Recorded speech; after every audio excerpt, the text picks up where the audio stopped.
अस्सलाम वालेकुम दोस्तों, ऑन एयर न्यूज़ में आपको खुशामदीद कहते हैं। दोस्तों, पाकिस्तान के चीन से जेट-एन-सी तैयारे खरीदने पर भारतीय मीडिया में तशवीश की लहर दौड़ गई है और भारतीय मीडिया परेशान हो गया है। हम आपको एक क्लिप दिखाने ले जा रहे हैं। आप ये क्लिप से अंदाजा लगा सकते हैं कि भारतीय मीडिया किस कदर परेशान है। इस तैयारे की जिद्दत इतनी है कि भारतीय मीडिया के होश उड़ गए हैं और वो इसके ऊपर डिस्कस कर रहे हैं। दोस्तों, इस वीडियो को लाइक करें, शेयर करें, हमारे चैनल को सब्सक्राइब करें। चले आए भारतीय मीडिया का वो क्लिप देखते हैं जिसमें पाकिस्तान के चीन से जेट-एन-सी तैयारे खरीदने पर भारतीय मीडिया में परेशानी की लहर दौड़ गई है।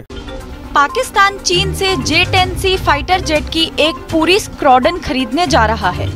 जेट-एन-सी को चीन के सबसे ताकतवर और खतरनाक लड़ाकू विमानों में से एक माना जाता है। जेट-एन-सी हर मौसम में उड़ान भर सकता है, लेकिन अब जेट-एन-सी की खरीद से यह साफ है कि पाकिस्तान भले ही तंगहाली में जी रहा है, लेकिन सैन्य साजो सामान में कोई कमी नहीं करना चाहता।